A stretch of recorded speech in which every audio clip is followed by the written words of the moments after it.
As we continue our focus on Saturday's Queensland local elections, there's a unique race unfolding on the Gold Coast. An incumbent councillor is running for re-election while charged with murder. 6 News Chief Anchor Leonardo Puglisi has the details. Division 7 on Gold Coast City Council seems pretty normal until you look closely at the incumbent. Ryan Bayldon-Lumsden is currently suspended from council after being charged with the murder of his stepfather. The independent LNP councillor holds the seat with an almost 30% margin after preferences and is apparently still decently popular. There's a long list of challenges. One of the main ones is a former Greens member, now independent candidate Jenna, who's been endorsed in a personal capacity by several high-ranking local Greens members. She spoke to 6 News about the campaign so far. Yeah, big turnout. So the first day, I've been at Runaway Bay pre-poll most days, and we've had people sort of out to the street lining up to get in, trying to beat the crowds, but being the crowd.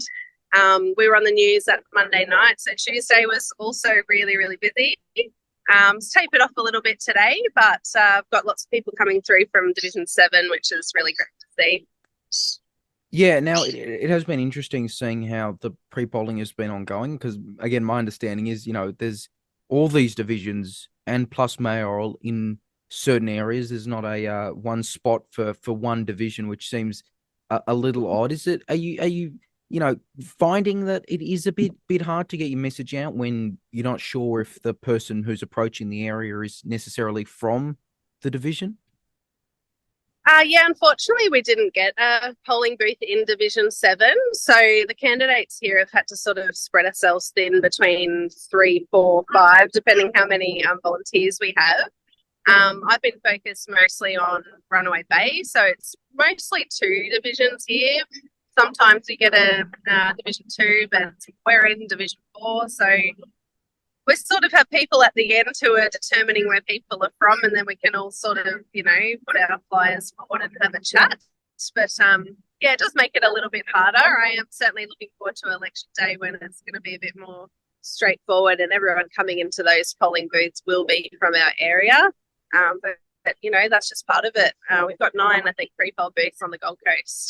So we're spread pretty thin. There is optional preferential voting at play here, and there are more than one Division 7 candidates, as I'm sure you know. How are you feeling that the margin and OPV are going to play into this result and affect maybe your own chances? Yeah, look, the 2020 election was very different to this one. We've had spending caps come in since then. So in 2020, I think Ryan spent around the $60,000, $70,000 mark on his campaign. So that obviously gave him a huge leg up. I think the second biggest spend was something like $5,000. And we didn't have an incumbent. So, he was everywhere. He ran a really strong campaign. And so he just, he won on a landslide. This year is very different. We have 5 other very capable candidates. I've had a lot to do with them the last few months. I would argue that we've all run really strong campaigns. We're all involved in the community. So I think we're going to see a very different result. I do think, obviously, with 6 of us, that primary vote will be diluted a fair bit, so that's the biggest concern. And that sort of, disengaged portion of the community who just go off name recognition, it's really going to come down to preferences. We all sort of have made that assumption. So, most of the candidates have gone with a please number every box, how to vote card. So we're hoping that by doing that and by chatting with people about the importance of that we're giving every other candidate a good chance to get in, so that we can get representation back in Division 7, because we haven't had it since September. We've had some really important things going through council, and, if it's not me, there's some other fantastic candidates that I'd really like to see in the role. So, yeah. Different. Yeah. Different is putting it lightly. Obviously, when we spoke in January, pre-polling hadn't started. A lot of people were still announcing candidacies and putting their name in. And you mentioned that at the time Ryan Bayldon-Lumsden, he wasn't really out there much. He'd, started to, not really active on socials. What about now? Have you seen him out at pre-polling? Because I know some of the footage we're seeing, some of the only footage we're seeing, it's just roadside appearances from him.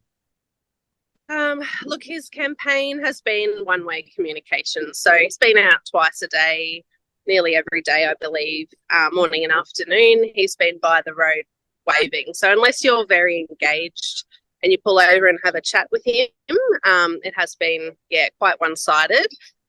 Not a lot of comments to media. I'm told everything needs to go through his lawyer, which might be why that is. He's posted once on social media, I believe, since New Year's, referring to his roadside waving as mobile officers. However, they weren't pre-promoted. So, you'd have to just happen by him on the side of the road, pull over and have a chat. So that's been it. There's other candidates. Joe Wilkinson is a significant challenger. He, like Bayldon-Lumsden, is an LNP member.